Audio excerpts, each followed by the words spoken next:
May I introduce you to Dracula?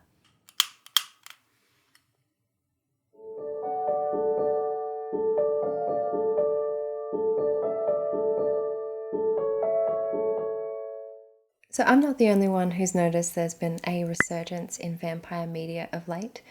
In the past few years alone, Nicholas Hoult has starred in 2 films that are inspired by Dracula specifically. The quite popular gothic horror Nosferatu and the, I think, a little less appreciated comedic satire Renfield. Both, I think, are really good examples of why Nicholas Hoult should only be starring in movies where he is a monster or playing opposite a monster. I'm less familiar with the book sphere and book trends in general, but even then, I've been stumbling upon recommendations for vampire fiction recently. Not that vampires have ever really disappeared from the public consciousness, but I am curious about this sort of new breed of vampire stories that are coming out, whether they are following the same trends or whether they are doing their own thing. I'm excited about learning what the current, I guess, ideas of vampires look like, and whether it's something like the Twilight sparkly love interest generation of books, or whether they are more going towards the horror direction, or whether it's just the good old-fashioned smart and vampires are making their way back there too. I set myself the not really a challenge of reading 3 new releases of vampire fiction to explore exactly this. And by new, I have kind of looked in the past year, and I don't know yet what I will be reading because I've put a bunch of holds in the library and only one of them has arrived so far. So what I'll be doing in this video will be introducing each of the books. Then I'll do a little bit of kind of sharing my opinions as I go through it, whether I like it, whether it seems like an interesting depiction of vampires, like a new take. Not that I am an authority, but I have consumed a lot of vampire media. That's harder to say than you'd think. At the end of the book, I will then be giving kind of an overview. I will try to include timestamps to flag any spoilers. So if that's important to you, just watch out for the timestamps. But I will be talking about different aspects of the plot because I don't think I could keep that to myself. And this might be the only outlet I have for talking about books because nobody around me reads the same books I read. At the very end, I'll see if I can identify a common thread or theme that has emerged from these books, or whether it is more the theme is vampires, but we'll see. And I will, of course, say whether or not I recommend the books, although I will also add that my taste is obviously subjective and I think questionable at times. I also wanted to talk a little bit about my headspace going into this to kind of prepare myself to read these vampire books. I read a separate vampire book, not a new release though. The, I think, 1862 novella, the 1872 novella Camilla by Sheridan Le Fanu. If anyone has it on their TBR, I would highly recommend it. It is so short. It is like, I don't even know how many pages. I read it on my phone, so it felt very short and it felt really easy. The language was really accessible, which was amazing. I think one of the Goodreads reviews said something like, lesbian vampires, what more could you want? And I think that actually sells it pretty well. Reading that also helped me establish kind of a framework for thinking of what innately makes up a vampire, key elements to focus on, because obviously there are a lot of tropes, and I think there are a lot of vampires that are not like Camilla, but I have kind of taken some of the themes or the ideas from that novella to apply to these contemporary novels, because I think it's good to have some sort of a framework and also a way to assess these more so than just, did I like it? Is it a good read? Which it kind of works in tandem with the first one. So I think one of the first things that is key to a vampire is that it goes from being something that is beautiful, attractive, innately like just a gorgeous person, to turning into something that is horrifying, and whether that is a still person looking thing or something that looks more like, a bat. It's the turn from being a physically attractive representation of all that is beautiful and good to being an object of horror. In tune with that, another key element is that the vampire is seductive or coercive, depending on what the story is and how it wants to be told. Can definitely toe the line between the two of those. But I think another key element of the vampire is that it is seductive. The vampire drinks blood. I think that has to be one of the key qualifiers, and if there are any books that I read that do not have vampires that drink blood, I will be very confused. And then the fourth is kind of the idea that the vampire is immortal or it lives for a very long time. So it's not always stated that it is specifically immortal, but it's lived for longer than humans. So the idea is that it is an immortal being. I just wanted to add as well that according to Wikipedia, vampire literature covers the spectrum of literary work concerned principally with the subject of vampires. So that is the definition I have used when seeking out these books. So I'm quite excited to talk about the first one. One, it was the first to arrive from my holds list, but also it was, I think, the one I was most keen for. And that is Lucy Undying by Kirsten White.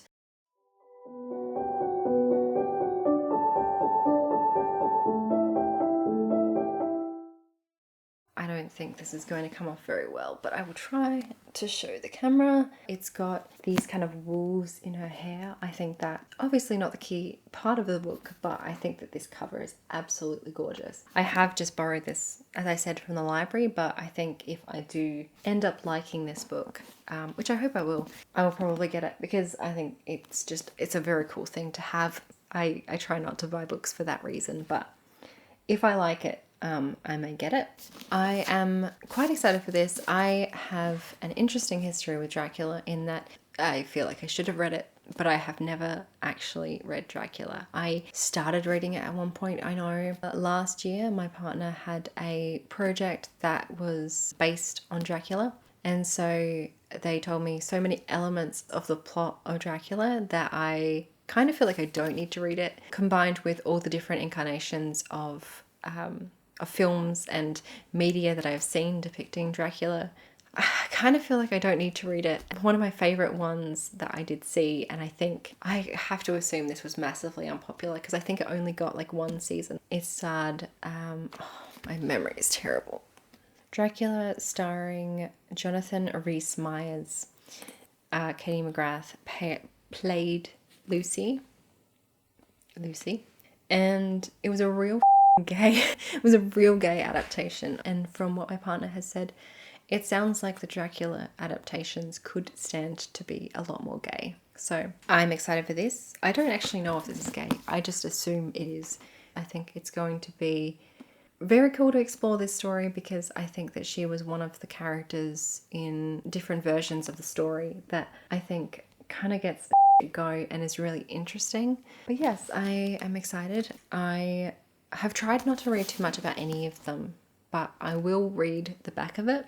In this epic and seductive gothic fantasy, a vampire escapes the thrall of Dracula and embarks on her own search for self-discovery and true love.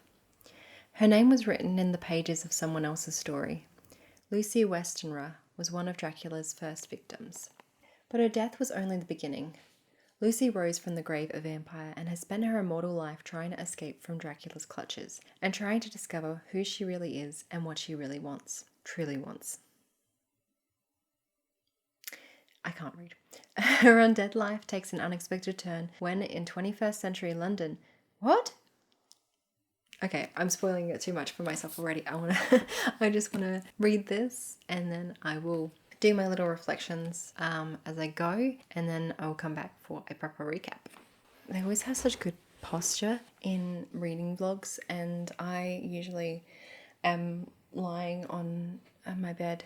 If I look awful, which I suspect I will, I might just replace this with stock footage of someone else reading, or just the flipping of pages or something.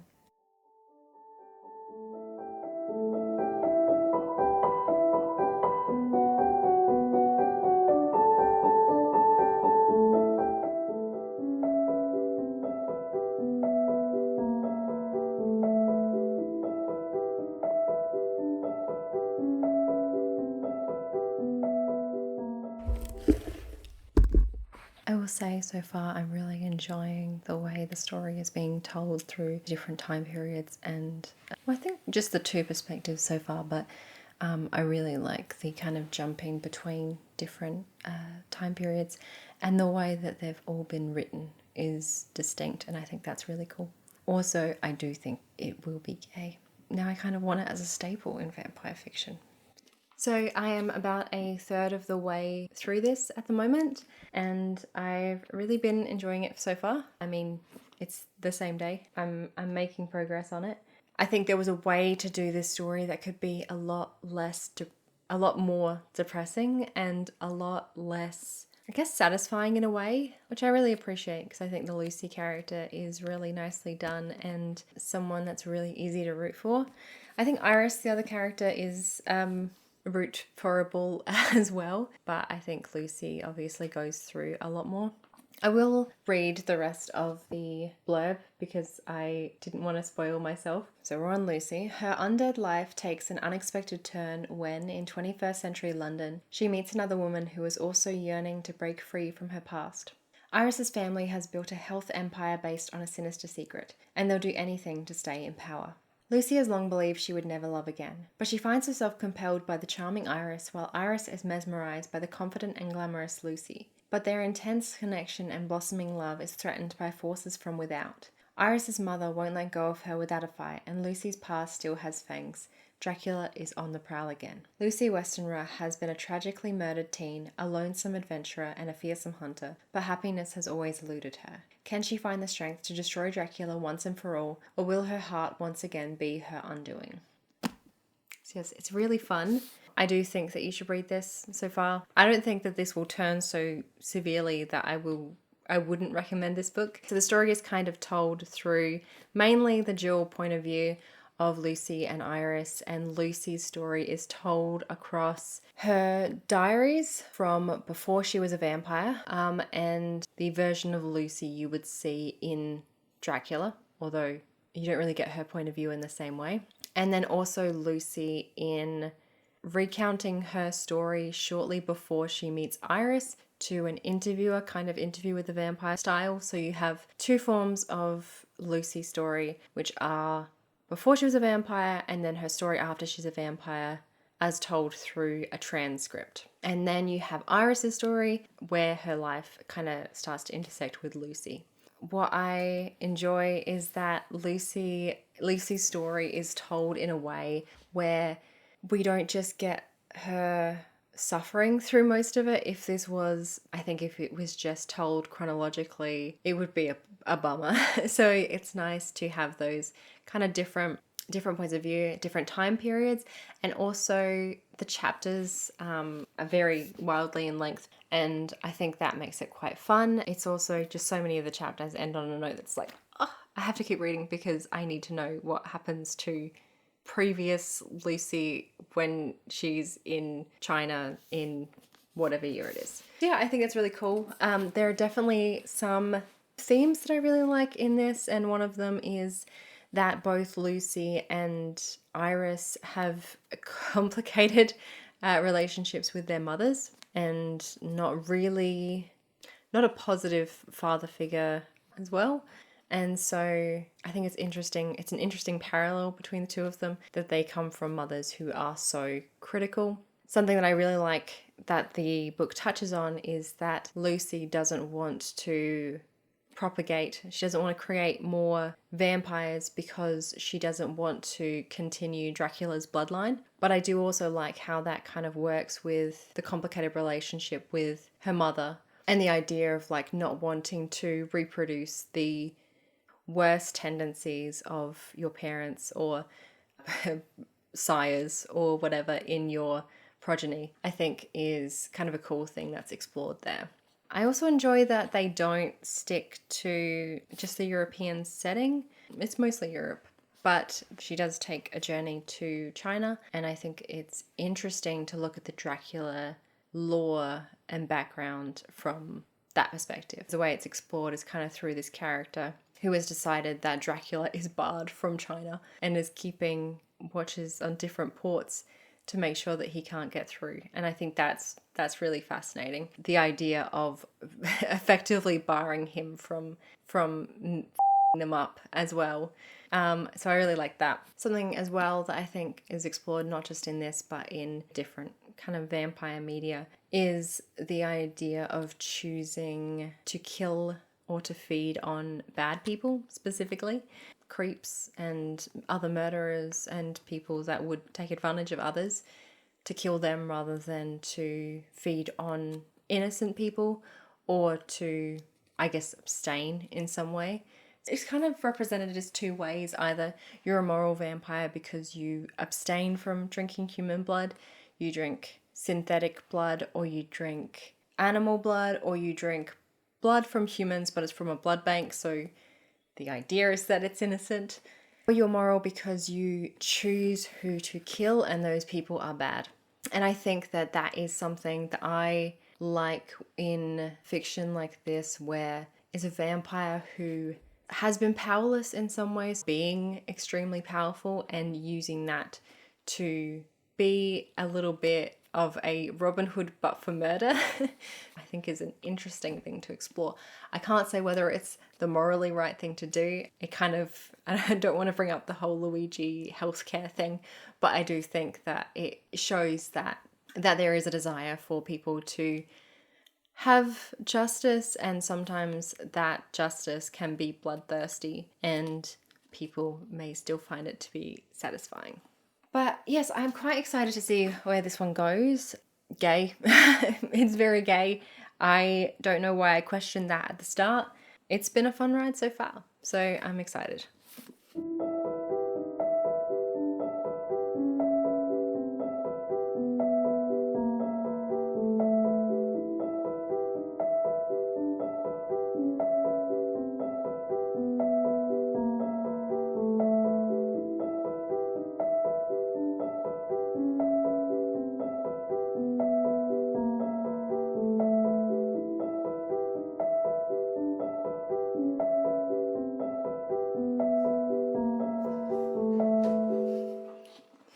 God, that was such a satisfying book.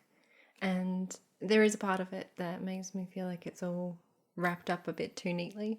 But I also like the symmetry a lot, so I won't complain about that too much. I really liked that Dracula was scared at the end. It was so satisfying. And yeah, it's just satisfying is probably the best word I could use to describe the book. But it's also like very much a story about self-love and finding yourself and not letting how other people feel about you or interpret you dictate who you are. They did note who did the cover art, which again I think is absolutely incredible. Audrey Benjaminson. This is one of the coolest covers I've seen. I will come back with maybe more thorough recap. Maybe I'll just talk more about the vibes. But yes, I mean, at this point I'm thinking it's 5 stars for me. This is exactly my type of book. So I have finished Lucy Undying, assuming I've included the little clip where I said how much I love it. I love it. I really think that this book is designed for me and I really appreciated that. If we start with kind of whether I recommend this book, yes, I definitely recommend this book. Purely on the basis of did I enjoy it? Yes, I absolutely recommend this book. Even though I did have a moment of when I was reading it being like, can I really get through this book? Not because there's like a lot of discussion around intellectualism, and it's just sometimes holding a big book is uncomfortable to read. And so I was going through a little bit of that. It'd be a lot easier for me to consume this if it was some sort of ebook format. But the way it was written and the style in which it was written, I think were very conducive to being very bingey. So in terms of the metric we're using to assess vampirism, there was something that I left out. And I guess it's partly because I was not clear about how it manifested in Camilla. Another obvious feature of vampires is daylight, and I can't believe I forgot that, but daylight and not going out during the day being confined to night hours, that sort of thing. So if we're looking at this book from that point of view, it has a really interesting lore built into it, which basically suggests that vampires can go out in the day, but they choose not to because it makes them weaker and they don't like to feel weak. A lot of it is about vampires having being entirely too narcissistic. So I thought that was a really fun kind of take on that. In terms of the other aspects, so from beauty to hideous monster, I don't think that it didn't sound like she became truly hideous monster, but she did become fog, which I think is not necessarily classically beautiful. So maybe we count that, I think. Not me forgetting my own rubric. So we have beautiful to horrifying. We have seductive and or coercive. And I think that was definitely true of the vampires in this. Kind of different ones represented different aspects of that, which I think was cool, but Lucy certainly represented the seductive side. Something that I always enjoy is where vampire stories explore being kind of fixed in time. So the sort of character you were becomes cemented in you from the time you become a vampire, so that you can't really escape those kind of innate character traits which are positive or negative. And so because Lucy was a bit of a people pleaser, I think that is kind of part of, able to manipulate people with her beauty.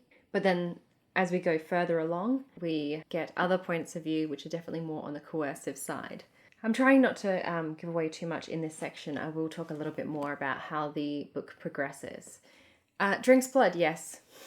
They do, tick. And then Immortal or lives a long time. Yes, that is a feature of Lucy, because it's a feature of Dracula as well. The story doesn't follow exactly how Dracula goes, so there are some twists and kind of changes to the original story. I think they're all fun, but again, I didn't read Dracula in the first place, so I think that there's a possibility that there are some more Dracula purists out there who have a stronger opinion about this than I do. But for me, I just thought it was fun. Yeah. Where I sort of left off, I was talking about the different points of view and the different time jumps and things like that. So that kind of continues throughout the book.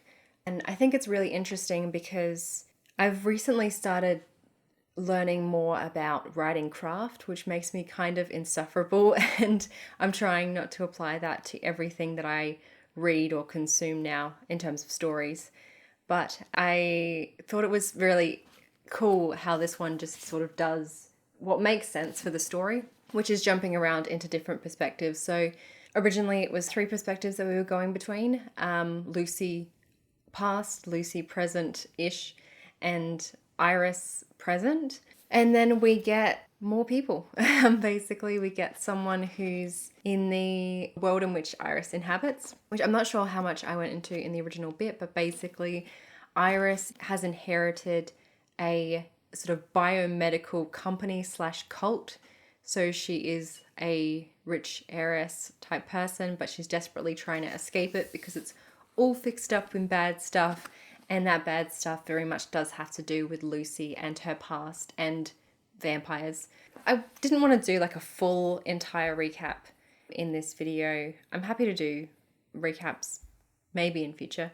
But for this one, I kind of just want people to read it. So all I guess I'll say is that we also do get Dracula back. So we get back into his perspective, and it is fascinating because we're looking at it. So the other stories are first person point of view. And then we get Dracula's and it's second person point of view, and it's just creepy. It does such a good job of making him seem like an absolute creep and like really selling up his absolute narcissism. And it is a very satisfying book in that you have basically all of these figures from his past joining up with Lucy and Iris, mainly Lucy, because Lucy has had such an impact on these vampires and the way they've approached the undead life that they all kind of gang up to take him down. And yeah, I just thought that was really cool. And then at the end of it, you kind of have him being fearful of her which is really cool. It's just, he had it coming, and as much as I support women's rights and I support women's wrongs, and it was just really, really good.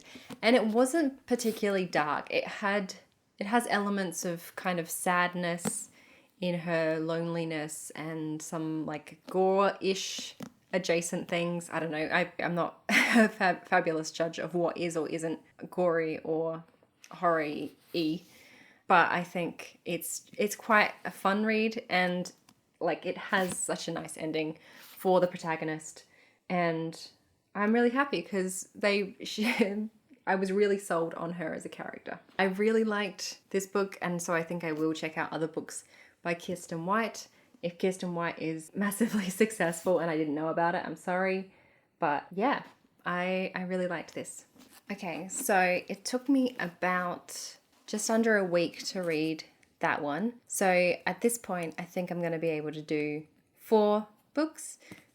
I just did 5, but 4 books across this month, probably, depending on how long they are.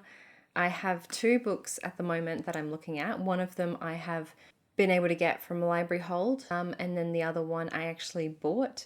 I try not to buy things too often just because I can borrow things from the library. It does mean that I get into situations like this where I'm trying to borrow new books and they haven't released them yet. So I have Fang Fiction, which seems like more of a kind of, it's contemporary, fun, maybe like a bit of romancy kind of vibe. But I don't know if I feel that after what I just read. I think that there will be a little bit of similarity in the language. No, language is not the right word, but in the tone, I guess, because this is like contemporary. It's a bit fun. The last book I read was, I think, genuinely like it made me laugh out loud several times. So I think that one had a really good sense of humor, and I think, I'm not sure if this one has a good sense of humor, but it seems like it is intended to be a funny thing. Whereas I kind of want to do something a little bit different. Slightly bummed that the books that I put on hold are not available for me yet. But the other book, which I've seen a lot of people talking about on YouTube, I haven't read anyone's review of it yet. I haven't watched anyone's review of it yet. And it is Immortal Dark.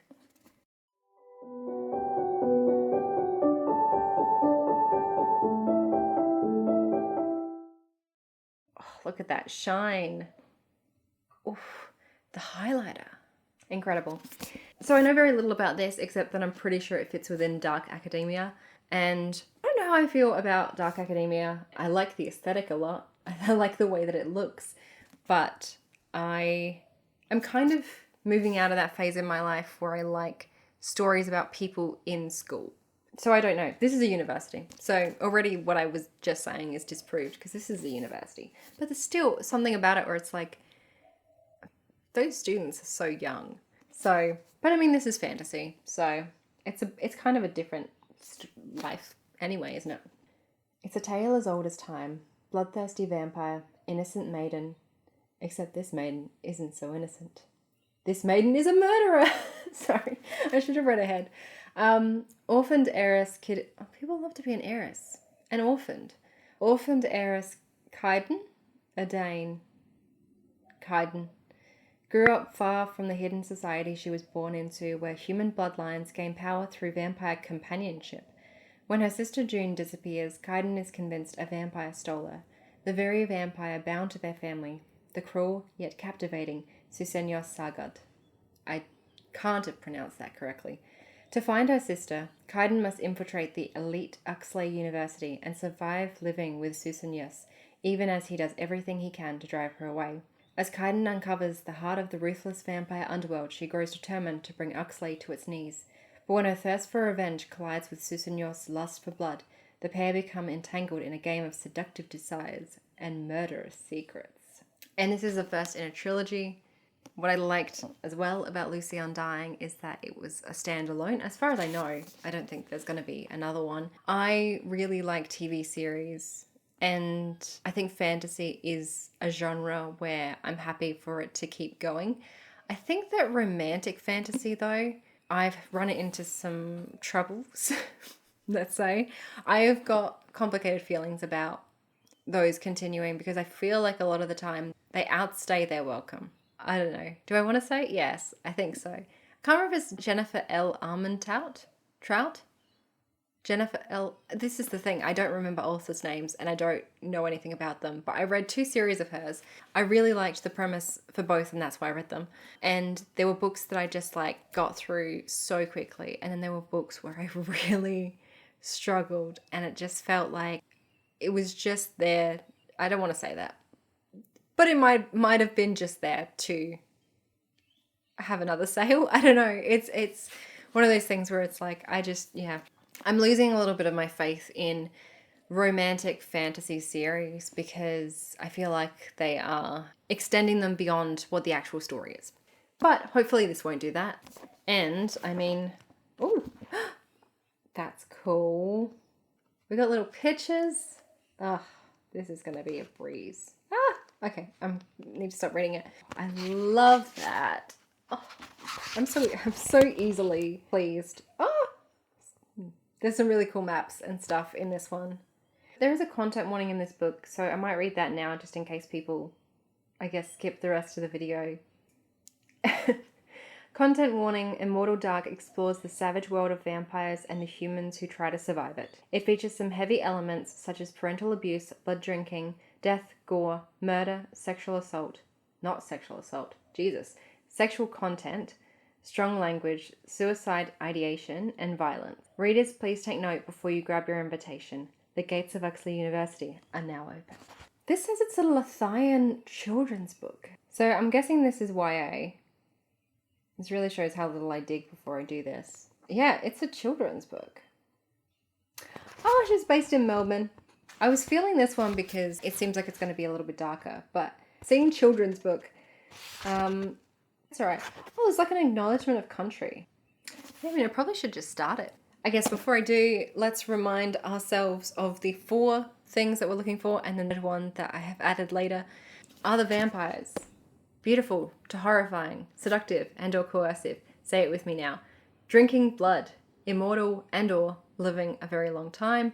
Then the newest one is, do they go out in the daytime? Are they daytime people? Are they nighttime people? What's the deal with the sun? I thought about filming myself in other places in my house, but then I realized I don't want to clean any other part of my house. Anyway, let's read this book.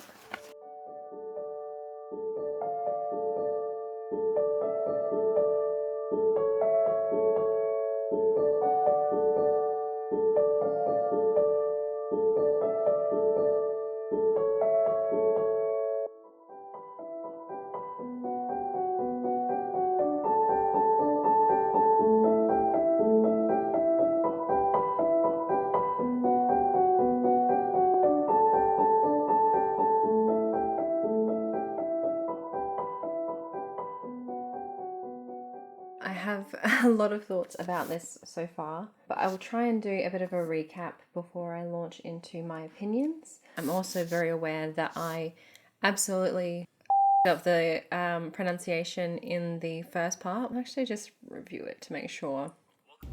So my name is Tigist Gurma. I know a lot of people want to say Tigist. It is Tigist Gurma.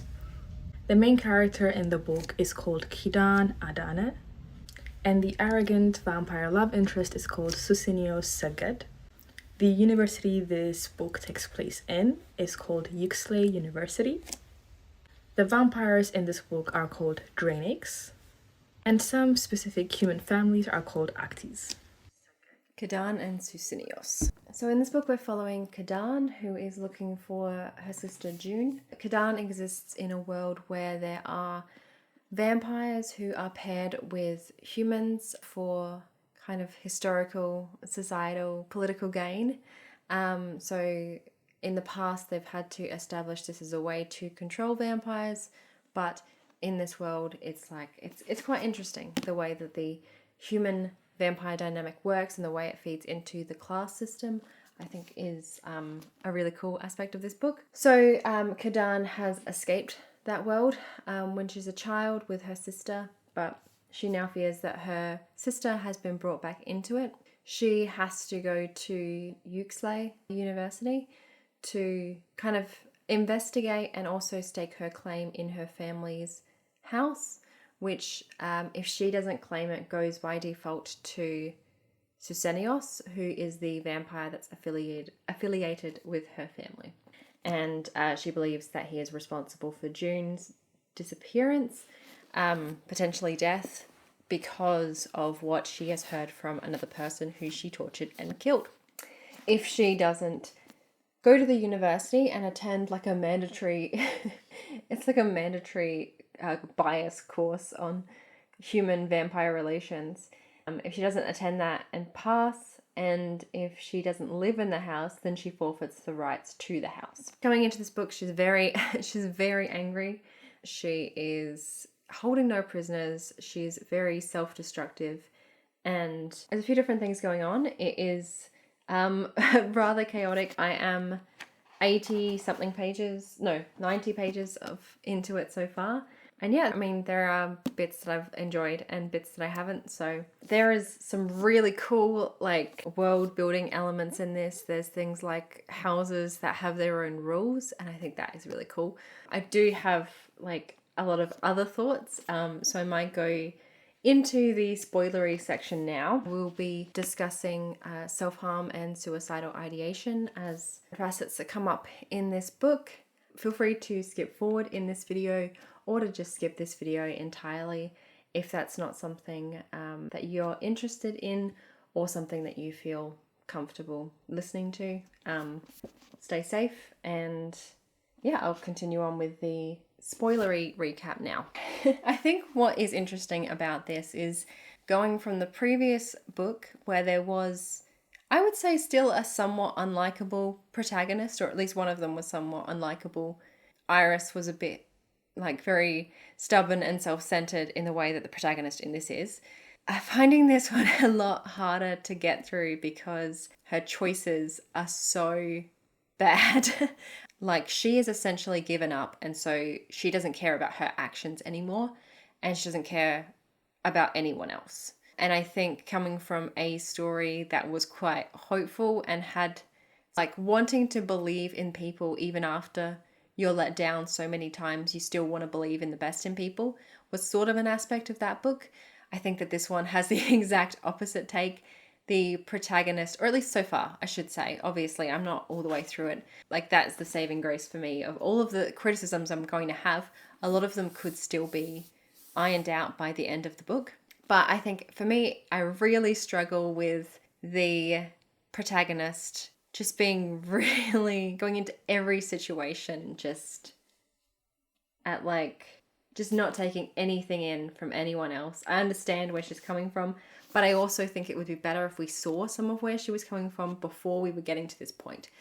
Like, it's very cool to start off a book with they're a murderer, but also you kind of need to feel, for my sake, I would prefer to know a little bit more about how she came to this place, because knowing at the front of the book that this person has tortured information out of someone and killed them is really hard for me to then get on board with their decisions. I think torture is just one of those things in media in general. I think torture is one of those things where it frustrates the hell out of me because the depiction of it is so, it's proven that torture does not work as a way to get information out of people, and yet it is often used in a lot of supernatural things, to be honest. A lot of supernatural media uses torture because you kind of have that idea that these aren't entirely people. But yeah, so I find it frustrating because it's like, I think it's really hard to root for a character if they're willing to do that sort of thing, but also it just doesn't work. So it's frustrating in the story. She's going off of one bit of information from an unreliable source, and she won't take in any other information just because you know that it's going to be revealed that there's more to it. And so for her to have such a myopic worldview is really frustrating. And that's why I think having more of her backstory earlier on, I would have been able to understand a bit more about why she's coming at everything from such like a restricted point of view. And I think the other thing that this is like a broader discussion about YA. And I did realize that one of the only things I'd seen about this book so far, besides it being dark academia, was like the idea that it's spicier than other YA and like it's towing a line. So I haven't hit that yet in the book.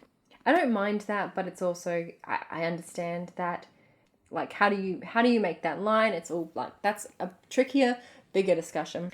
But for me, I struggle, and this is partly my partner's influence, I struggle with books that, or media that mishandles discussion of and I'm not sure yet if that's what this book is going to do, but I really don't like that this character has a means to do that with them all of the time. I feel like it's obviously adding a layer of, I guess, tension to the situation, but it's also, I don't know that's a good way to present that.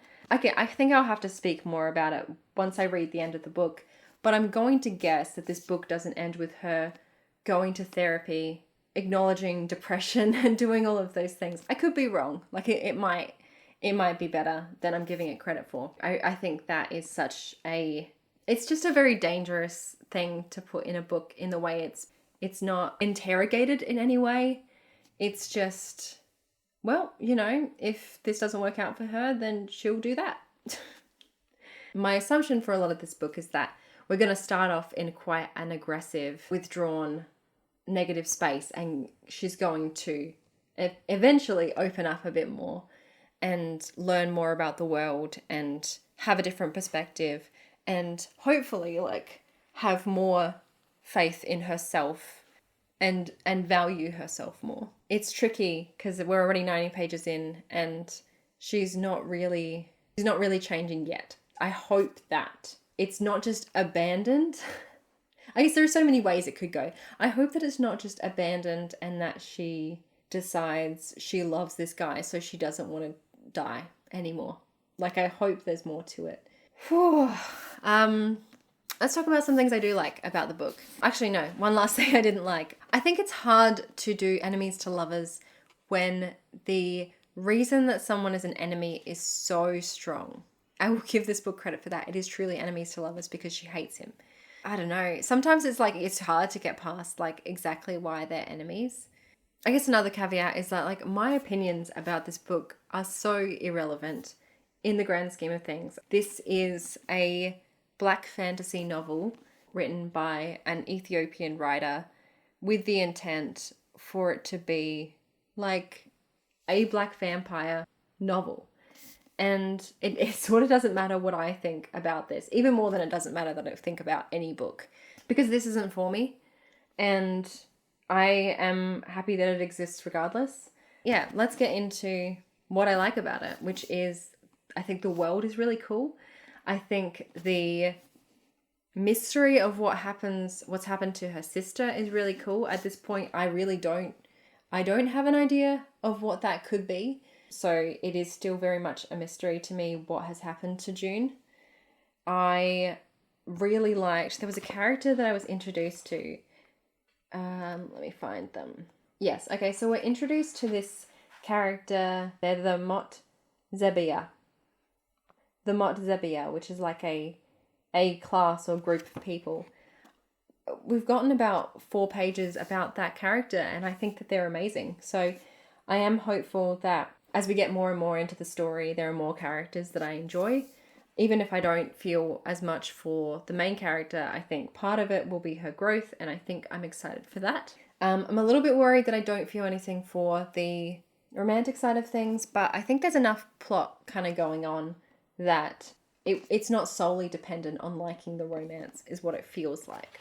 I think it's interesting that I was a little bit worried about when we get to the actual classes at the university, that I would stop being interested because, going to class is not relatable to me anymore. But I think that I've actually been liking the scenes in the university more than the other parts of the book. I think, yeah, it's the system that's been introduced is really cool. There are some cool secondary characters. The system that's been introduced is really interesting. That's where I'm at so far. there's mysteries to this book. A part of me is a little bit frustrated that the protagonist isn't trying harder to unearth what those mysteries are. Like, often if you have a character that is trying to uncover something, they'd have any bit of tact, but she has no tact going into this. Very little of her, I guess, thinking through her decisions enough to uncover more. And I guess that's also frustrating because I want to know more. Like, this book has got me interested in what's happening and what this world is like, but she is not. She's putting up barriers for herself to getting more information by being so obstinate, I guess. Yeah, it's interesting. Despite my criticisms, I do think I will like this by the end of it. But in doing this vlog where I'm talking about my experience with the book so far, which is that I'm not liking it as much as I would like to. Even if I wasn't reading this for this video, I would keep going with this book. Like, it's not something I would have put down based on the criticisms that I've had already. But yes, I would like to see where it goes, and I'm hopeful that some of the issues, I mean, there's no way to put the torture back in the bottle. Like, she has tortured someone, she has killed someone, and I'm not sure how much backstory would make that be okay to me. I'm just not sure that I could get on board with her character doing that just to find her sister, even though her sister is, of course, incredibly valuable to her. I struggle with the torture of it all.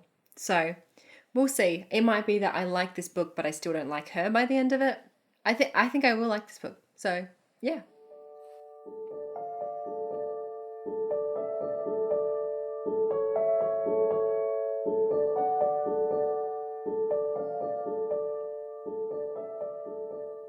Oh my god. Okay. Sorry. I just remembered, I think in class they established that only one person could succeed in this class. Only one person would pass. And then the first thing that they were asked to do was write a one-word description of why they would stay, why they needed to succeed in this class. That was all they had to do. They had to write one word. And she thought to herself, all I can think about is June. And then she wrote nothing. And then there was no consequence for her writing nothing. This is such a minor thing, but it had already been established in the class by the professor that only one person's going to pass this class. You need to do really well. And then in the first instance, which wasn't even like, what, I don't know what the moral reason why she couldn't do this. She couldn't write down one word to describe why she needed to pass the class. She didn't put anything down. What are those things where I'm like, there's just, at every turn, she's just making her own life harder for herself. And I don't want to say that she's like an unintelligent character, because I think it is supposed to be motivated from, she doesn't care for her own life. But it's hard to have someone who's driven to uncover a mystery, but also doesn't care for their own life. Like, that is a hard line to straddle. That's the word. But yes, so I was just reminded of that. It's strange the times where she chooses to speak and the ones she doesn't. Which, yeah, again, if you put it from the perspective of someone who, she's also trying to navigate thinking that all vampires are evil while having to be alongside them. I will say that there's a lot going on for the character. So, yeah.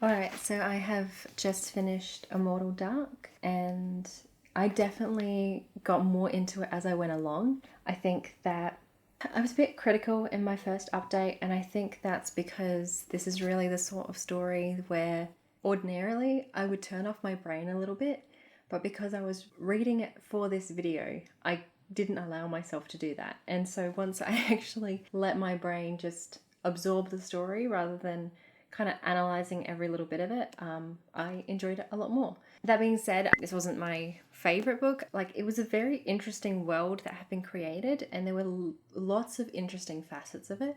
I would pick up something, I think, by this author again. I just am still kind of not sold on the main character and I guess the love interest character. Kadan definitely evolves as the story goes along, but I think as well what you get as you go along is more of a sense that the morality in this world is distinctly different. So it's not just her character, there are other characters who kind of embrace this idea that maybe killing people is just an okay thing to do in this world. So I think that's going into it. I think it's good to know that the morality system in this world is different. Even if when it starts out, it feels like because of the judgment of everyone around her, it does seem like the morality in this world is kind of similar to our own, but it isn't. And I think that that's something that is pretty common in vampire stories. There's a lot of different takes on morality. And so I do like that was an aspect of this that this explored, and it ended up being quite crucial to the development of the characters, the secondary characters, and the kind of challenges that she's set by the universities that she has to pass. If I were to give any advice before I go into more information about how I felt about this story and spoilers and things like that, if I were to give any advice for people going into this one, I think don't think of it as a YA, or you can think of it as a YA if you think of YA as being also for adults, if that makes sense. And I'm not the only one that's spoken about this. I'll put on the screen a couple of other videos that have discussed this recently, this idea that the YA genre is becoming increasingly, more catered towards adults. So adult themes and like sexual scenes and smart and things like that are becoming more frequent. I think this one has a fair amount of kind of violence as well, which I actually really enjoyed in this one. I think there was some gnarly violence that was quite cool. This book, I think, is more violent than the previous one I read, even though that one was definitely for adults, not for young adults. In terms of thinking of it as an adult novel rather than a YA, it is tricky when it's in this sort of setting, when they're clearly students and some of their actions and their ways of interacting with the world are quite immature. And so it's hard to, I guess, forget that they are, that it is young adult in that sense. But then you have like the violence and the sexual themes and everything, and that is definitely more catered to adults. As I said, I went into this and approached it quite critically. Once I let go of that feeling, I enjoyed it a lot more because there is a lot in the world building and in the kind of mini twists and things that makes the story quite entertaining. But it did take me a while to get into it. At least 100 and something pages into it that I felt like I was really interested in the world. If I wasn't reading it for this video and I'd borrowed it from the library, I don't think I would have kept going with it. I had already bought it, so I was probably going to finish it regardless. But if it had been a library book, I would not have finished it. I will talk a little bit more about, I guess, what the book is about. So we have Kadan, who is investigating her sister. We kind of follow her as she has to pass these different challenges in her, vampire-human relations class. And a lot of them involve getting closer to Sosenios and working with other students at the school. The students at the school all have their own kind of relationship to the hierarchy and the different houses that are within the university grounds. And there are also outsiders who are seeking to come inside and basically destroy the university and re-establish a different dominant order. As one of the vampires puts it, the outside world needs protection from them and not vice versa. So one of the core rules of this university area grounds is that all of the houses uphold these rules, and the cardinal rule or universal rule is that they don't endanger the school, and so outsiders can't come in. So there's also the three binds, and this is what I mean where there's a lot of a lot of different elements of this story. But the three binds are basically the rules that these vampires have to live by. So the first, vampires can no longer drink from all humans, only from the 80 families. There's 80 families, but there's 12 families within Uxley University grounds. They have a lot of social political power, and they have their bonds with specific vampires tied to their houses. Vampires are not able to drink from all humans, only the 80 families. Second bind, their original strength and powers were all weakened and repressed. And the third bind, if they wanted to turn a human into a vampire, it came at the cost of their own life. And I think that's a really interesting one that they explore in this. I think is a really neat way of explaining why everyone in a world isn't a vampire. Because I think there are some where they could just very easily turn people. You know, in some cases it's as easy as a bite. If you bite them but you don't drain them to the point of death, then they might come back as a vampire. And so I think this is a good way of controlling the vampire numbers. Obviously that's the intent of the bind, but I think within the fiction as well, it's a neat way of explaining why everyone isn't a vampire. There are also neat things around if you drink from someone who's unwilling, your eyes turn red, and then that's an indication that you have committed this crime, essentially.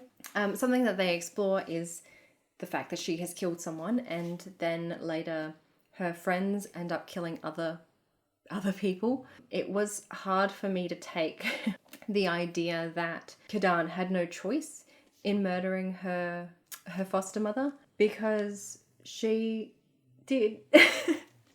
Like, I think the analogy is sort of like if you have someone who has cheated and they say it was a mistake.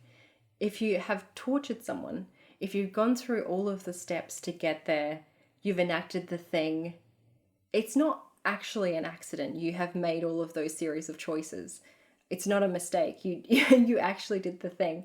And so for this book, it was interesting that part of their bonding is that Susenios is trying to convince her to want to live, which I think is a good part of it. But he's also trying to convince her that she is a victim in that she killed someone. And there's quite a few moments of the story where you're encountering it, and at that moment it doesn't really make sense, and then later on it makes sense. The way it's presented is almost unchallenging of the fact that it doesn't make sense. And so that can be a bit frustrating as a reader to be like, that doesn't, why are we saying this and then not backing it up? But that's because later it will come to be an important thing. There's a bit of that in this book. I'm gonna pull up my notes because I did take a few. Oh, another one of the things that I really liked about the book is that the location of the bite, like where the vampire bites a person, is tied to a specific memory. There's like a memory bond that establishes between the both of them. Like one of them is sin, one of them is like childhood. You have different parts of the body that correspond to different emotions, which I thought was a very interesting idea. It sort of comes into play, but it's not like I don't think it's like a pivotal part of the story or the plot anyway. I love it in every kind of fantasy thing, which is like the idea of sort of almost like a purge day. Like this, in this story, it's like a purge day, but it's also sometimes just like a horny day where there's like a big festival and everyone has an orgy. And I always like when a fantasy story has like, oh, it's just that day where we all lose our inhibitions because it's such a nice way to present like, okay, well, something cool is going to happen on this day, like something interesting to the plot is going to happen. I think my favorite part of this story is that the houses have specific rules, and so for the house that Kadan lives in, it is that Susenios cannot do anything to endanger the house or he will lose something. He has a room in the house where he becomes human.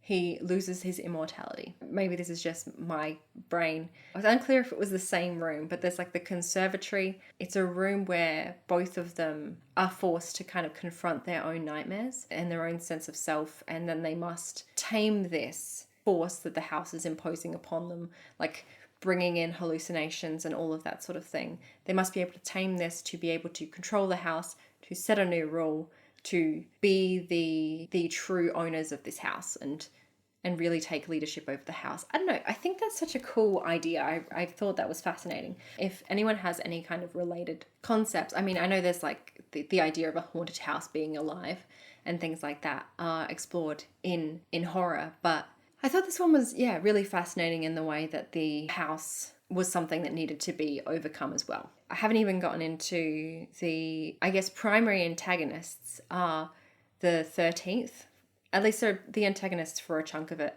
The 13th, who were actually another rebel force from outside of the university, but also who've recruited people from inside the university to take down the university.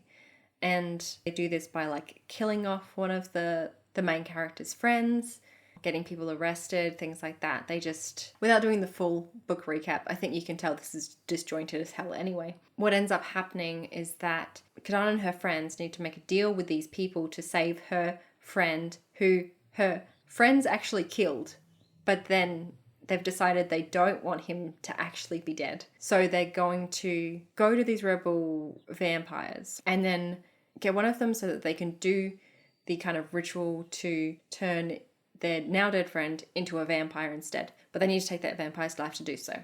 In the process of that, they're very obviously caught trying to kill this vampire. They make a deal that they allow these vampires inside of the university. This is like really quite close to the end of the book. And it does make me excited for future books.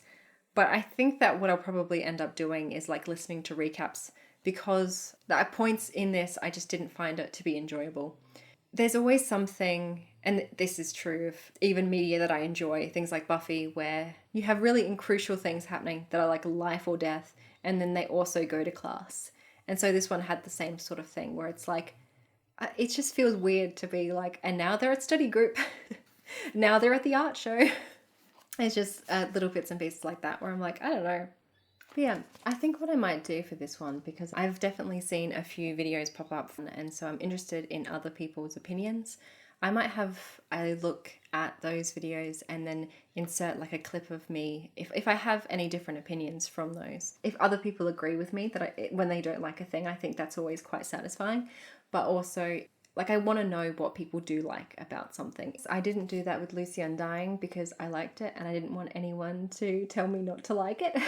But for this one, I'm interested in other people's opinions, particularly because this is a book for people who want to read about black vampires. You know, I liked reading about black vampires, but it wasn't as crucial for me as it would be for people who want to experience this in media, and maybe it's their first representation of this, and that's really important. So yes, I will insert a clip of me if I have changed my mind. If I haven't, then great. But for me, yes, this was probably like a 3-star read. I think that if it was a book that you got maybe a quarter of the way through, maybe see if you can make it halfway through, because I did enjoy the parts that were explored later. It does have a bit of a pacing issue at the start, at least for me. It was worth the read in the end. Oh, I'm going to insert this in after the fact because I just thought about it, which is the fact that this is a dark romance, and so again, putting off this is a YA, I think the dark romance aspect of this is interesting. I can only ever appreciate dark romance when it is in a fantasy or supernatural setting. I don't think there's any piece of fiction I've liked where it's a dark romance and it's not supernatural. I think there's something about those worlds where they're inherently heightened. They have different stakes and different, I guess, ways of interacting that are appropriate, that it allows me to enjoy a dark romance. Whereas if someone is harming someone in a contemporary setting and they're just two people, I can't get as on board with that. For this, it's like they're enemies, they're maybe going to kill each other. It makes sense that they're a little bit violent towards one another. And so, yeah, I didn't have a problem with that as a dark romance. I think that I didn't feel much for their relationship. It's hard because of the amount of elements that were in the book for me to have one core thing that I'm like interested in, whether it's Kadan's emotional journey or the romance or the mystery or the horror elements, or, you know, I felt like the romance didn't develop for me as quickly as it did on the page. In my brain, I wasn't quite catching up to how quickly it evolved. So, yeah. And in terms of the kind of vampire scale we're looking at, do they drink blood? Absolutely, they drink blood. That's pretty important. They drink blood from different parts of the body, and the different parts of the body correspond to different emotions. They have consequences if they drink from the wrong person. Like, There are lots of rules specifically tied to the blood drinking in this. So yes, drinks blood. Monstrous, like the idea that they go from looking beautiful to looking monstrous, is not really something that's explored. At one point they say he can get claws, but I wouldn't necessarily say that's particularly monstrous, so that's kind of a maybe on that one. Are they appealing or coercive? I don't think they're unnaturally so. I think it's more that they hold power and they are typically attractive. And they hold political power as well. It's not necessarily that their power itself is to be alluring. They don't necessarily have the ability to change someone's mind by like looking into their soul or anything. They don't have that. They are just kind of, I guess, as tempting as powerful people are. And they can certainly be coercive. I'm now trying to think of what the last thing is. Well, immortal. I'm just trying to show you that the book is called Immortal Dark. They are immortal. They're definitely immortal.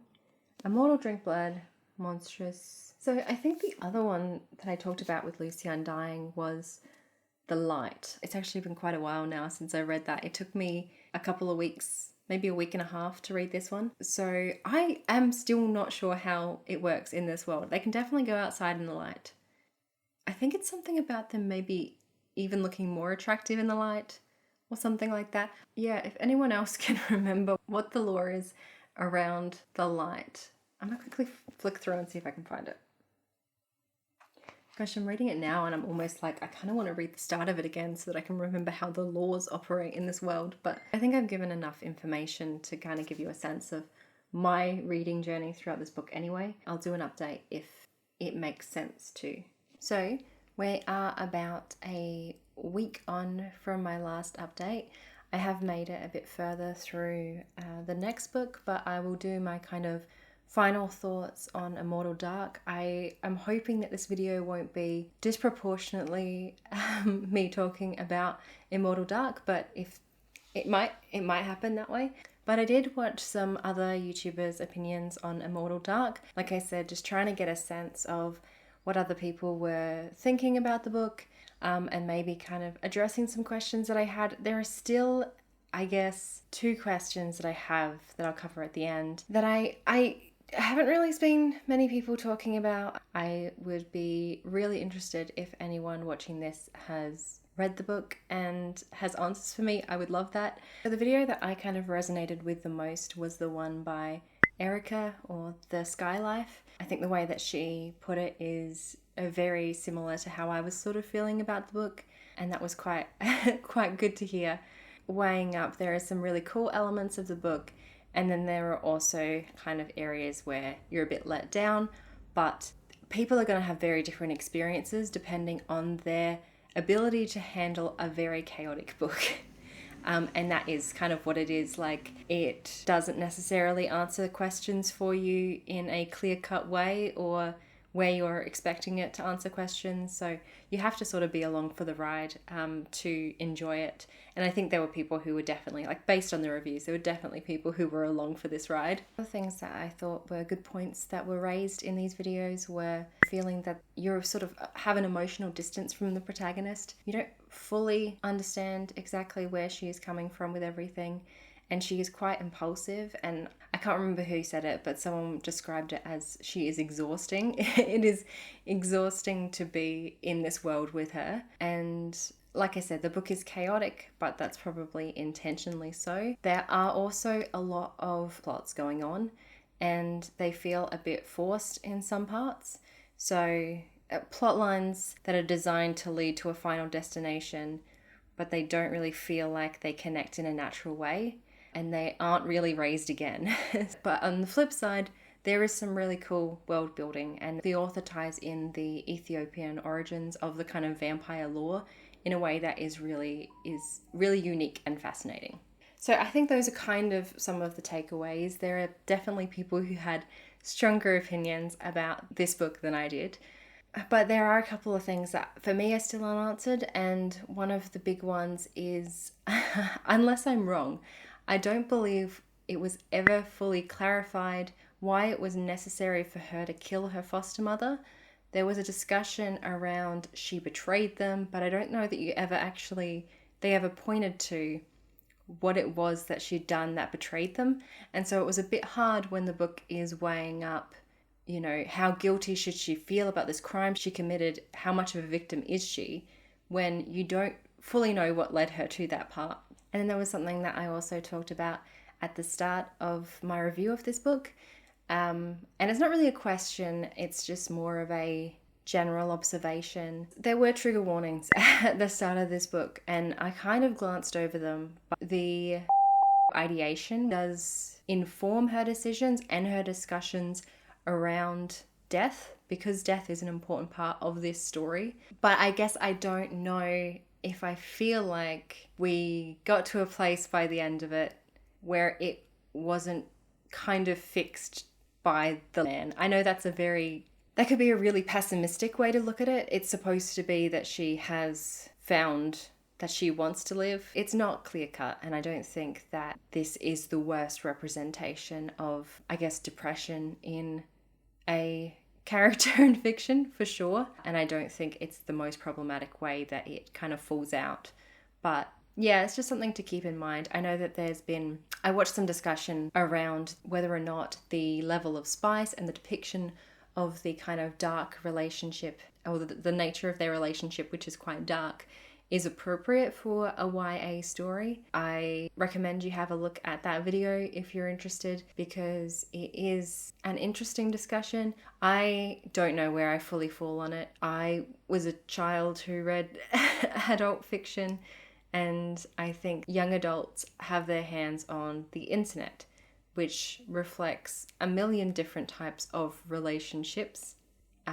I'll put it that way. It's just tricky, really. I don't think that this is intended for middle schoolers, but maybe having it in the YA category, some see it as intended for those as young as, I think, like 14. I do think that this book probably has more of a market for 16 plus than it does for younger audiences. But yeah, so I think that is me kind of fully capturing my thoughts about Immortal Dark. It was interesting. It made me think about a lot of different things. And those things weren't all, based on enjoying the character or the story, but they are interesting reflections. And it's probably the most that I've thought about a book in quite a while, actually. So I will give it that.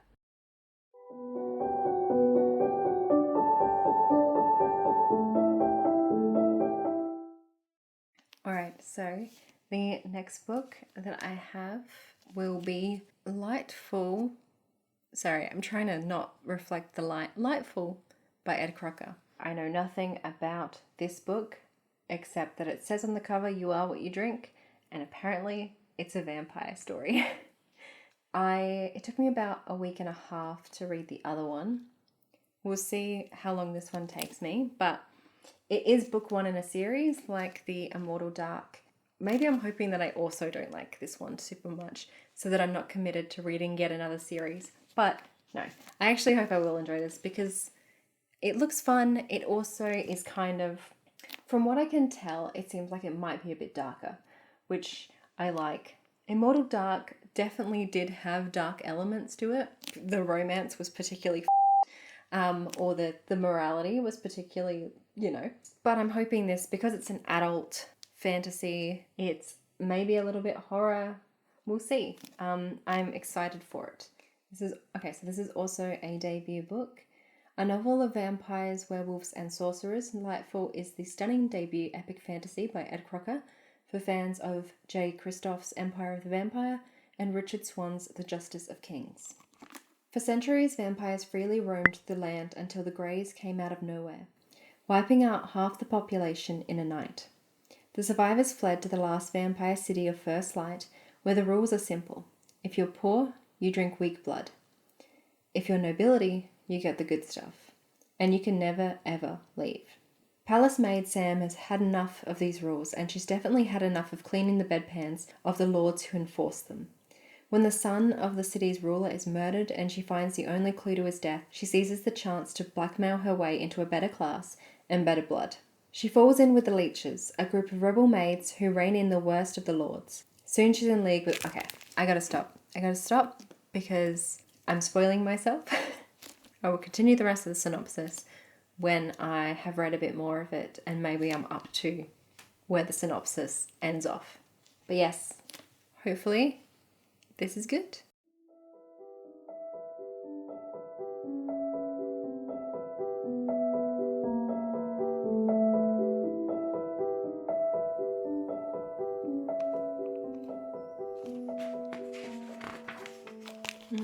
Alright, so far I quite enjoy the way this is written and it seems pretty fun.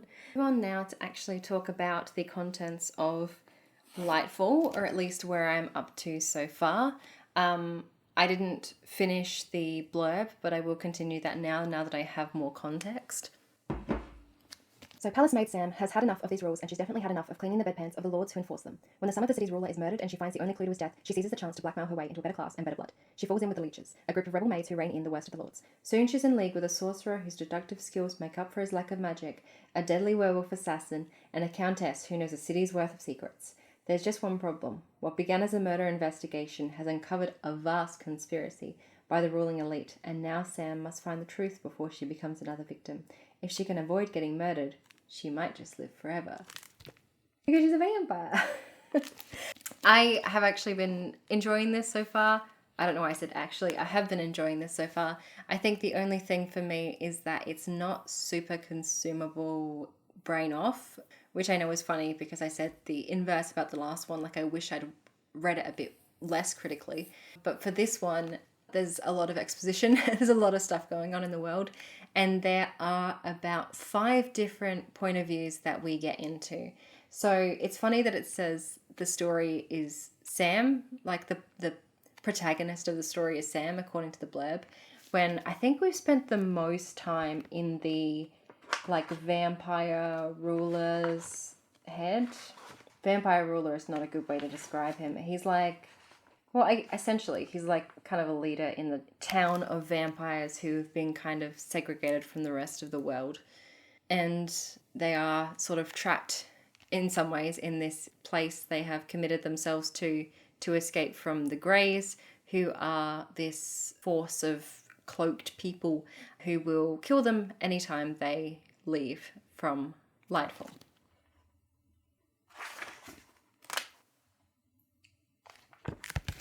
But yes, we're getting like 5 different point of views going on, and I'm enjoying, I think, all of them so far. They each have pretty distinctive voices. The kind of Lord character is very high and mighty. There is also a sorcerer. He's fun and a bit sarcastic. There's obviously the palace maid. I'm excited to hear more of her story, although at the moment she's just kind of stuck. She's feeling stuck because she is one of the lower class people. Lower class feels so harsh. She is one of the vampires who are servants and who are fed cow's blood as opposed to any of the fancy other blood that people have access to in this world. And I'll touch on that in a second. But we also have a sorcerer, and he's from outside of the city, obviously the vampire city, but he comes in, he's called to it because he knows the son of the first lord who has died. So this story kind of kicks off where the lord's youngest son dies, and he is involved in or is aware of information about the Greys, some sort of conspiracy around where they may have come from, or perhaps who's working with them, or some other conspiracy. I don't know that yet. But basically he died, and that inspires a series of events. That's what a story is. So we have that sorcerer who's traveling over to visit the town for his funeral, ostensibly, and also to get information about humans who existed long before the Immortals' kind of reign. The Immortals took over the world after humans potentially destroyed it or something like that. There are signs of this Yoldi race of, well, people. They're called people, they're humans. And so the cult of Humanus, who this sorcerer leads, are looking for information about that. We also have and we've just really touched on her point of view, so I'm interested in if that point of view is necessary. We'll see. The kind of lady, one of the ruling class vampires, in the city who are helping the servants to, I guess, bite back against the people that are in charge. I mean, it says it best here, where it says she falls in with the leeches, a group of rebel maids who reign in the worst of the lords, and a countess who knows a city's worth of secrets. So the countess is, I don't know if she's in charge of the leeches or she's assisting the leeches. Then we also have, and we've only had her perspective once, but I'm in love with her, the werewolf assassin who seems to monitor the boundaries outside of the city. I'm not sure if that is exactly where she is usually, but the werewolves and the vampires struck a deal when they set up this city to flee from the Greys, that the werewolves would give them blood of any werewolf criminals who, say, have killed their own or something. They'll be sent to the vampires to be drained for 50 years and then presumably released back to the werewolves. The deal was that they would then use that blood to attack the Greys. So that is kind of the dynamic between the werewolves and the vampires. The First Lord is starting to consider whether that was a reasonable plan. Not just do they get rid of their prisoners, but they also have more land. Whereas the vampires are cooped up, and he suggests that is leading to them turning against their own, i.e. the servants. It's getting increasingly hostile for those in the lower classes. They have a name for them, actually. So the delightful name that they have for this class of people are the Warns, because as they feed on cow blood and other less desirable blood, they look more haggard than a vampire, I guess, should otherwise. So that's a rough name, but yeah, so there's kind of like political intrigue with the different groups with the werewolves and the vampires, and then there's a lot of different like kind of things going on, but they're all pretty cohesive, and they're quite understandable. It's just for me, switching my brain on when reading it means that it might take a little bit longer for me to get through. I have just passed, I guess, part 1. And yeah, I'm looking forward to seeing where it goes. I'm not sure kind of where this one will end because it is book 1. It might be that we don't get very far with the actual uprising, but I'm very keen for the werewolf to come into play. All the reading of the vampire books has made me miss werewolves, but something it keeps coming up, but I don't think I'm getting sick of it, is describing the influence the specific type of blood has. So if you're having like fox's blood, then you're a little bit more cunning, or if you have this magic blood, then you are stronger, but if you have like a whale blood, you lack concentration. That was actually one of them, and I thought that was very funny. Whale blood and werewolf blood makes you the strongest. I should have said that before. So it's a cool idea, I think, really. Seems fairly well executed so far. It does have kind of a bit of sense of humor. It is like a bit cheeky. The dialogue, I think, is fairly well written. I think that even if it wasn't telling me at the start of the paragraphs whose point of view it is, I would still get it by, well, where they are in the story, but also by their different voices. I'm pretty sure it's established that they can't go outside in the daytime. Before they had to flee from the Greys, they erected a kind of sun shield over the top of their city, and that made some of the vampires very suspicious that the Greys attacked as a result of their hubris in thinking that they could walk around in the day. So I'm fairly certain they are not daytime vampires. In terms of whether they are seductive, seductive and or coercive, it is a world of vampires with vampires. There are not actually humans in this. So I can't speak to whether they would be seductive or coercive to humans because they're not present.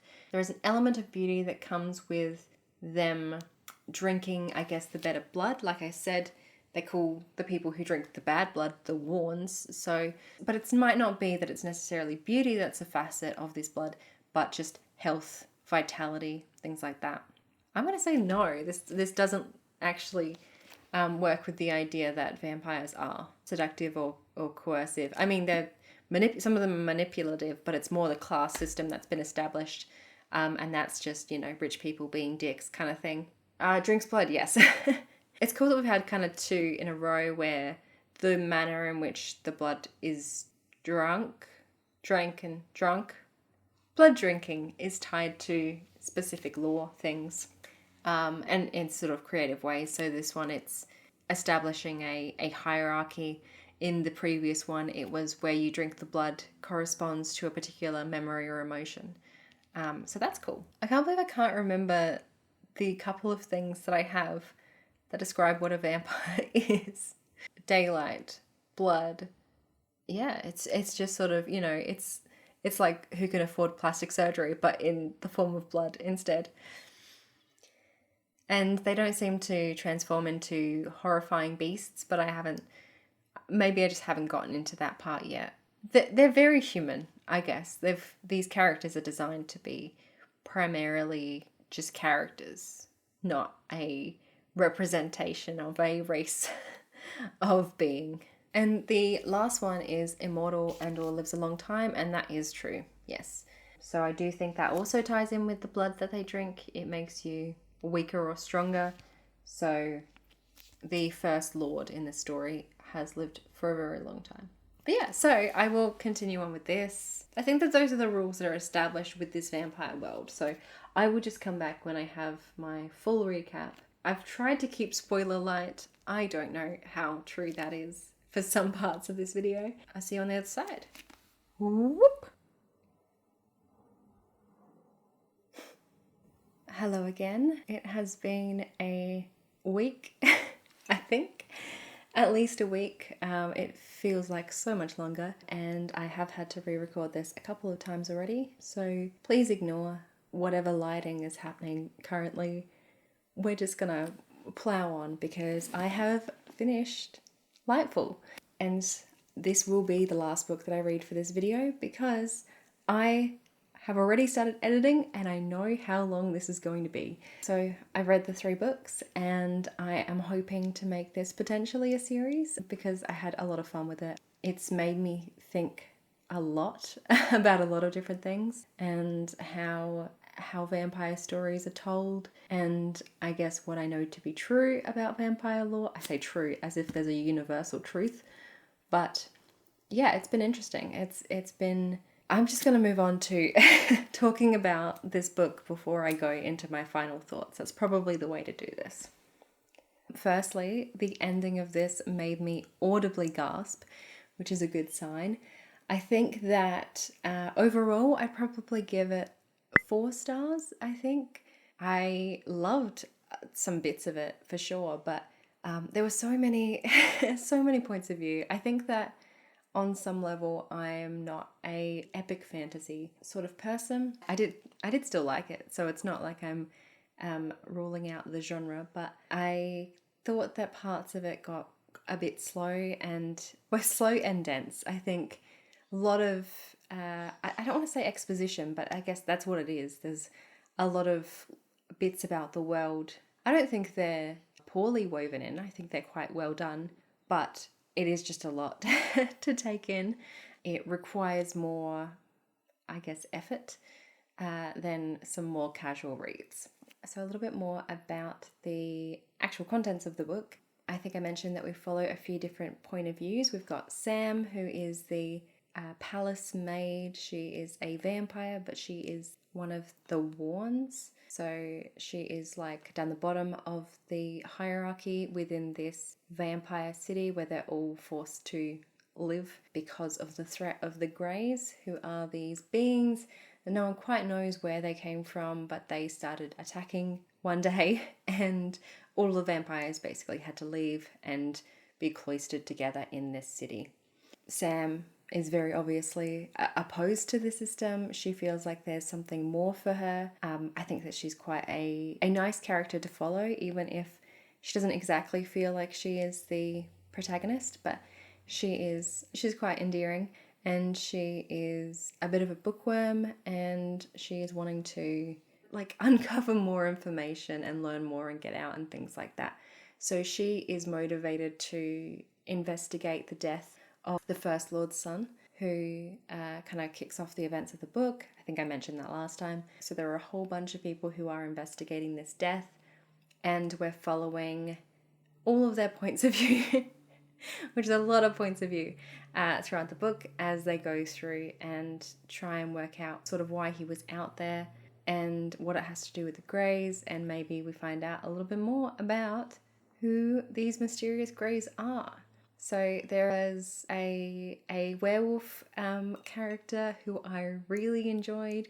She jumps in on the fun, and her point of view is like I thought it was quite distinct. And yeah, I could have read a whole book that was from Raven is the werewolf's name. I could have read a whole book that was from Raven's point of view. Then we have Lady Hockard, who is another vampire who is helping. She's the leader of the, I know it's been too long, leeches? She's the the leader of the group who are kind of working underground to help different warns who are abused by the ruling class vampires. And being kind of subjugated. So she is in the fray. Along with her is her associate, her second in command, who's kind of another cool figure, like an assassin vampire. Then we have a mage who is from the cult of humanists. He is the leader of the cult, and they are investigating whether humans ever truly existed. But there is evidence that they did, so they're trying to uncover that evidence. And so you know that's going to tie in somewhere. I feel like it's not a spoiler to be like, something about the humans is going to play a role in this. There's him, and then there's his second in command, who is kind of a roguish, like, he drinks a lot. That's one of his defining characteristics. He's like a wisecracking kind of sidekick character.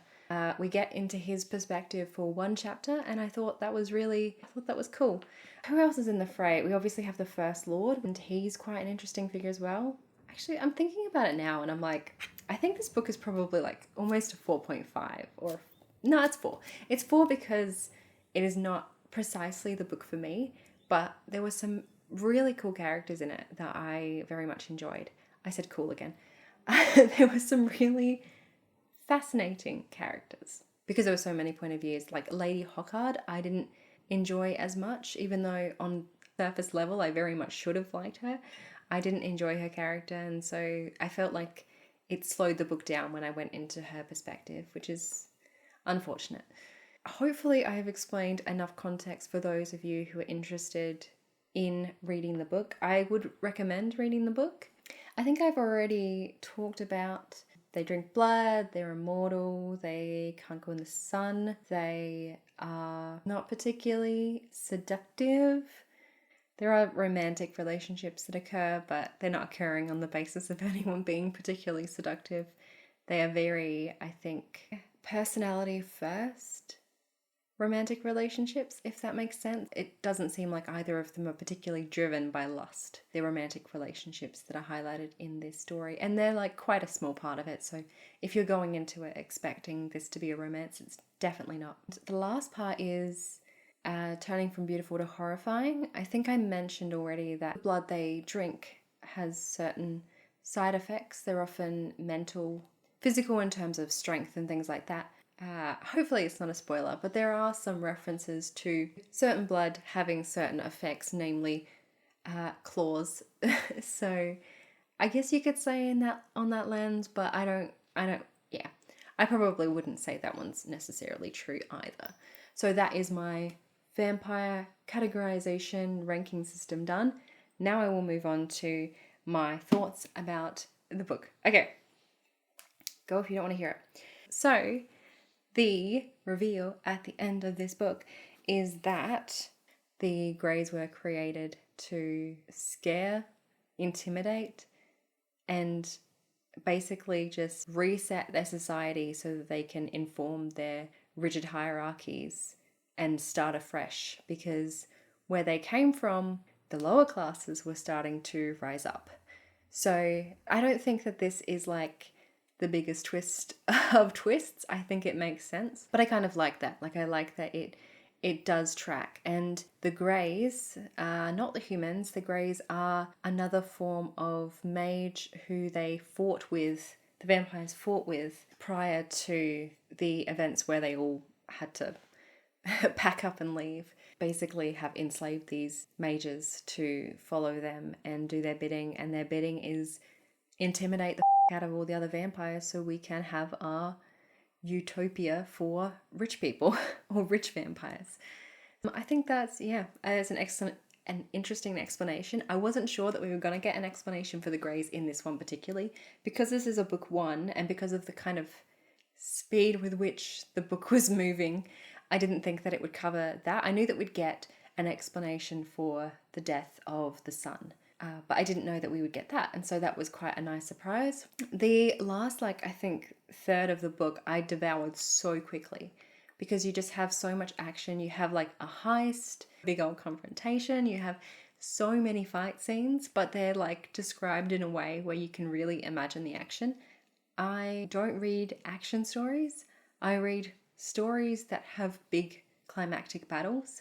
But yeah, they're usually very emotional driven. They're not very, I guess, physical in the way they're described. But this one was and then this move and this move and this move, but in a way that was really engaging. So yeah, I really appreciated that. It really got me involved in, I think, parts where I would otherwise have tuned out. So we think that Lady Hawkheart has died, and we think that the First Lord has died, and the way that he dies is that he poisons himself and the person responsible for his son's death. So the person that he discovers, he didn't know about this plot to create the Greys. He was not privy to that information. So once he finds out who led this, he poisons him because of what he's done to his son. And that's quite a beautiful and emotional arc actually in this story as well, is the one with him and his son who has died, even though, we never see his son alive. But it is I really like the arc for the First Lord. And that is the moment at the very end of this book is the First Lord is going to work with Sam. Because after all of this happens, Sam decides she can't leave the city. The others need to leave to go back to their people and tell them this is who did it. But she needs to stay and look after her city, which I think is very admirable and also I think makes sense with her character.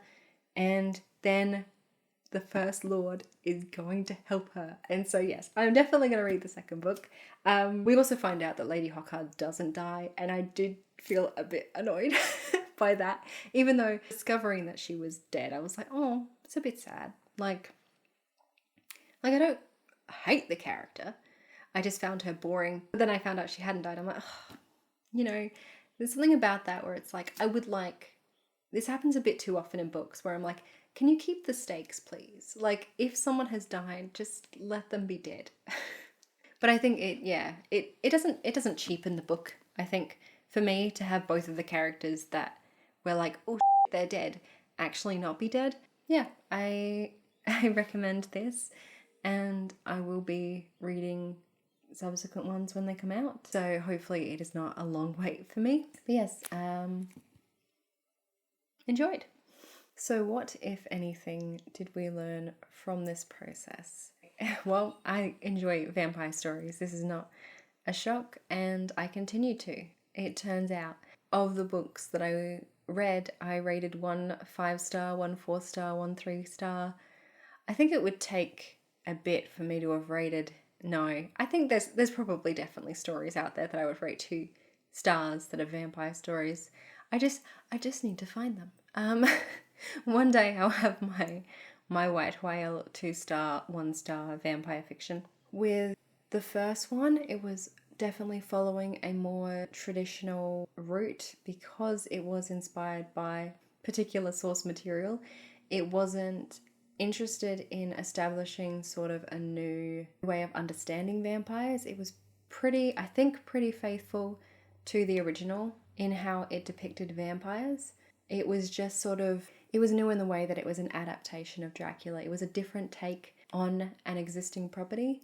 It was a different focus. It was a bit more fun. It was a bit, not rom-com, but but it was a bit more in that sort of direction. Not as necessarily a new take on vampires, but the other two I think were.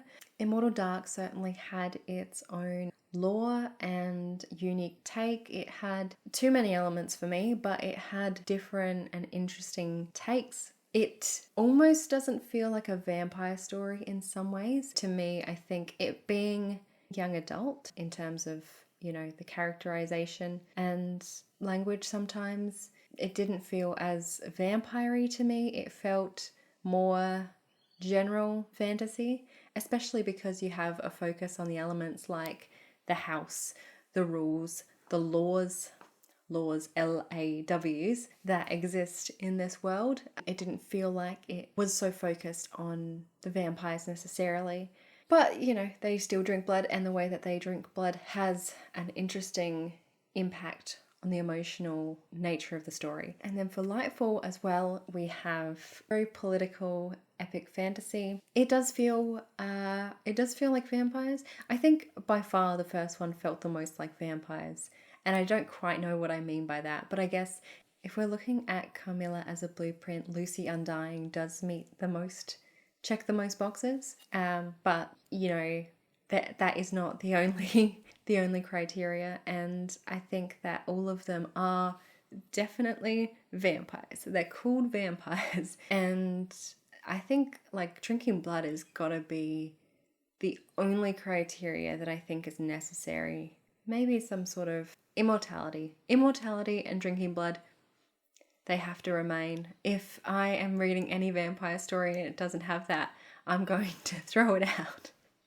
And none of them were super sexy, I will say. I mean, the closest we get is probably, for me at least, Lucy Undying. But I think I valued her as a character more than I thought. The romantic nature didn't get me as much as the emotional relationship.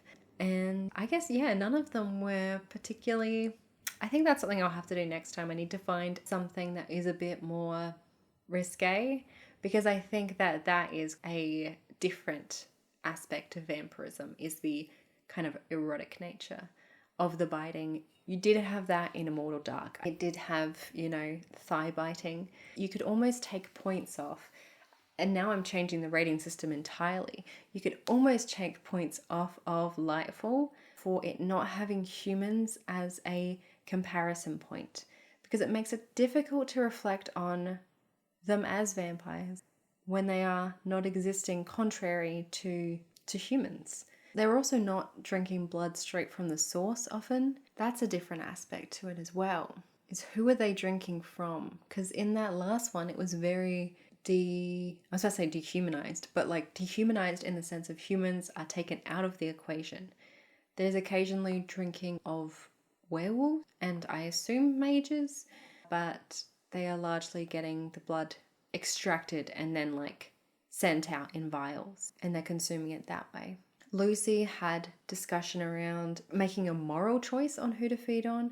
Immortal Dark, there was also the element of you can only feed on certain people. If you feed on someone that is, and it's against the law, you will have like a physical consequence. Yeah, I mean, I like that as well. I think that's an interesting thing to explore in vampire stories is where the blood come from. Where do blood come from? And I think all of those choices really inform the world. All right, I could talk about vampires all night, but I'm going to try not to.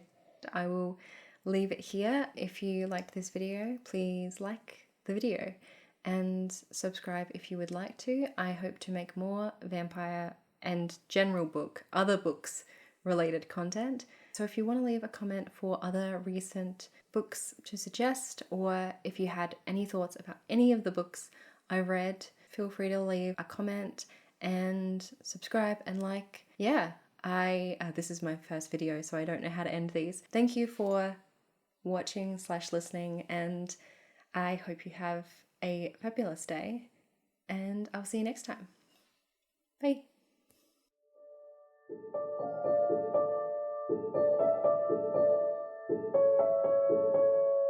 Oh look, a vampire.